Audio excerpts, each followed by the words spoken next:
Hello friends, exam द्वार channel में आप सभी का स्वागत है। इस वक्त की एक बड़ी खबर जहां शिक्षा विभाग से है, जहां अभी एक छात्रों का ग्रुप शिक्षा विभाग में शिक्षा मंत्री विजय कुमार चौधरी से मिला है और उनके द्वारा क्या कुछ कहा गया है इस बारे में हम बात करेंगे। तो ये बड़ी खबर निकल के आई है 94,000 शिक्षक बहाली जो बिहार में चल रही है उसको लेकर, उनकी नियुक्ति पत्र को लेकर और साथ ही थर्ड राउंड काउंसलिंग को लेकर कि थर्ड राउंड काउंसलिंग कब होगी इसको लेकर भी एक बहुत ही महत्वपूर्ण अपडेट आई है जो शिक्षा विभाग से निकल कर आई है। अभी थोड़ी देर पहले कुछ कमेटी मेंबर गए थे शिक्षा विभाग में, विजय कुमार चौधरी से मिले और क्या कुछ बातें आई मैं आपको वो बता देता हूँ। साथ ही इस वीडियो में हम 3 टॉपिक पे चर्चा करेंगे।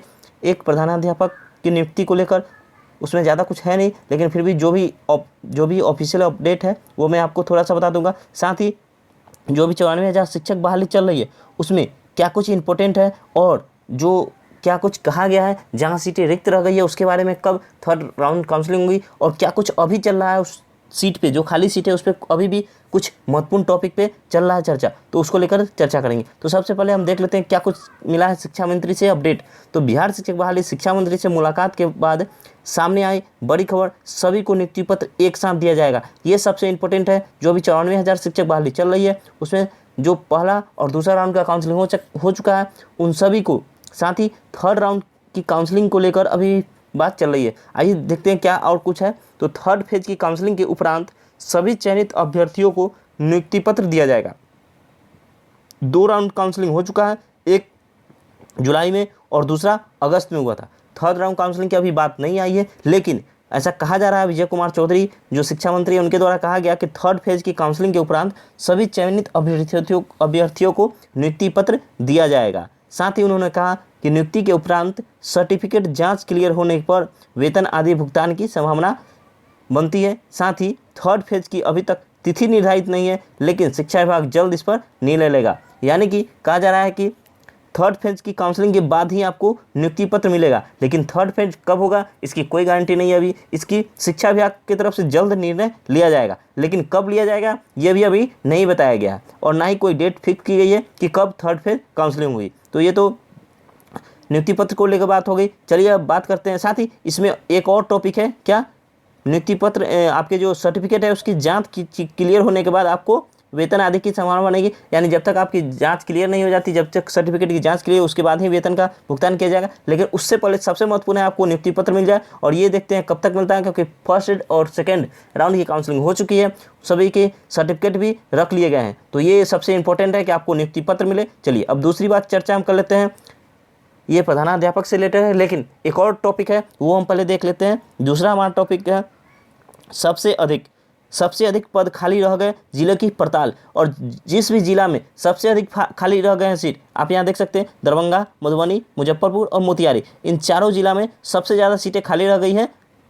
तो इन सब ये प्राथमिक जो शिक्षक नियोजन चला था 94,000, उसमें यहाँ सबसे ज़्यादा सीटें खाली रह गई और उसको लेकर पड़ताल शुरू कर दी गई है। अमरेंद्र प्रताप शाही उनके द्वारा ये कहा गया था और अभी जो शिक्षक नियोजन चल रही है उसमें इन जिलों में पड़ताल शुरू की गई। यानी कि एक देखिए आप यहाँ देख सकते हैं 4 जिलों में भेजे गए हैं अधिकारी, यहाँ अधिकारी भी भेज दिए गए हैं और साथ ही जो शिकायत मिली थी उसका भी ये लोग निरीक्षण करेंगे। लेकिन आइए क्या कुछ कहा गया इसके बारे में जांच लेते हैं, एक बार देख लेते हैं। तो दरभंगा में 3,675 सीटें खाली रह गई है और पद भरे कितने थे, 1,874 पद भरे गए थे। मधुबनी में 787 सीटें खाली रह गई थी, 438 सीटों पर चयन हुआ था। मुजफ्फरपुर में 480 सीटें खाली रह गई थी, 180 पे चयन हुआ था और मोतिहारी में 337 सीटें खाली रह गई थी, 136 पे चयन हुआ था।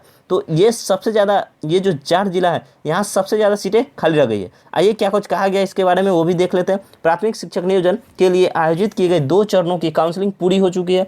देखा गया कि करीब 30 से 35% पद रिक्त रह गए हैं। कई जिलों में ऐसे भी हैं जहाँ रिक्तियाँ 50% से भी अधिक है, 50% से भी अधिक है।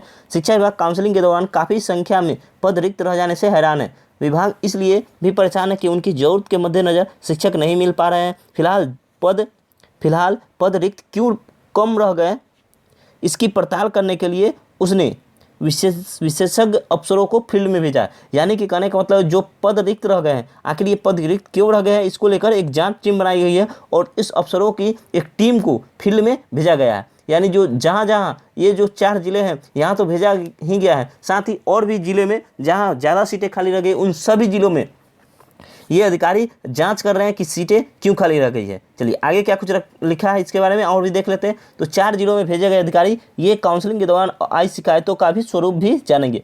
मुख्यालय में पदस्थ 2 डिप्टी डायरेक्टर प्रभात कुमार पंकज और रूपेंद्र कुमार सिंह को उन 4 जिलों यानी पश्चिमी चंपारण, मोतिहारी, दरभंगा, मधुबनी और मुजफ्फरपुर भेजा गया है जहां सर्वाधिक रिक्तियां रह गई है और ये जांच करेंगे कि रिक्तियां कितनी रह गई है, क्यों रह गई है, साथ ही जो भी शिकायत आई थी काउंसलिंग के दौरान उनका भी ये लोग निरीक्षण करेंगे। तो ये था, चलिए ये था हमारा दूसरा टॉपिक, वो था 94,000 शिक्षक बहाली को लेकर जो पदें रिक्त रह गई है उसको लेकर। साथ ही एक और अपडेट है वो है प्रधानाध्यापक परीक्षा को लेकर। प्रधानाध्यापक की परीक्षा में होंगे 150 प्रश्न, 150 अंकों के 150 सवाल, यानी टोटल 150 अंकों का एग्जाम होगा, 150 प्रश्न होंगे इसमें। लेकिन इसमें स्टेट या सीटेट में निगेटिव मार्किंग नहीं थी, लेकिन इसमें आपको निगेटिव मार्किंग मिलेगी। ये कितने की मिलेंगी, तो 1/4 यानी 0.25 की निगेटिव मार्किंग इसमें मिलेगी। आइए क्या कुछ कहा गया इसके बारे में थोड़ा सा इसमें भी जान लेते हैं।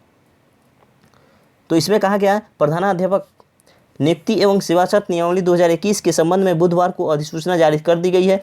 नियमावली के अनुसार इन दोनों पदों पर नियुक्ति के लिए बिहार लोक सेवा आयोग यानी बीपीएससी परीक्षा लेगा। सीधी भर्ती के लिए होने वाली इस परीक्षा में 150 अंकों के 150 प्रश्न पूछे जाएंगे।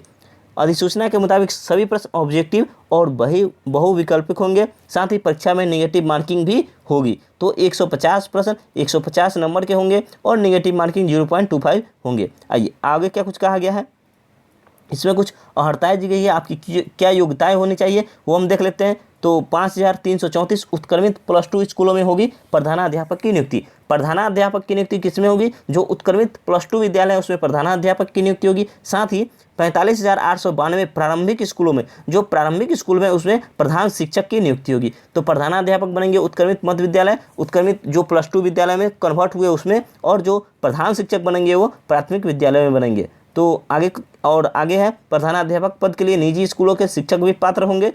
चलिए आगे क्या कुछ देख लेते हैं, क्या है अर्हताएं, क्या है योग्यताएं। तो प्रधानाध्यापक के लिए आपको 50% अंकों के साथ स्नातकोत्तर यानी एमए होना चाहिए। SSC ST, SC ST, EBC BC दिव्यांग महिला के लिए न्यूनतम अंक में 5% की छूट दी जाएगी। चलिए बीएड उत्तीर्ण हो, वर्ष 2012 या उसके बाद शिक्षक पात्रता परीक्षा में उत्तीर्ण होना चाहिए, ये कुछ लिखा गया है। और भी देख लेते हैं इसके उम्र कितना होना चाहिए। तो उम्र 31 साल और अधिकतम 47 साल आरक्षित वर्ग के अभ्यर्थियों को छूट दी जाएगी, यानी न्यूनतम 31 साल और अधिकतम 47 साल। साथ ही जो आरक्षित वर्ग में आते हैं उनको छूट दी जाएगी।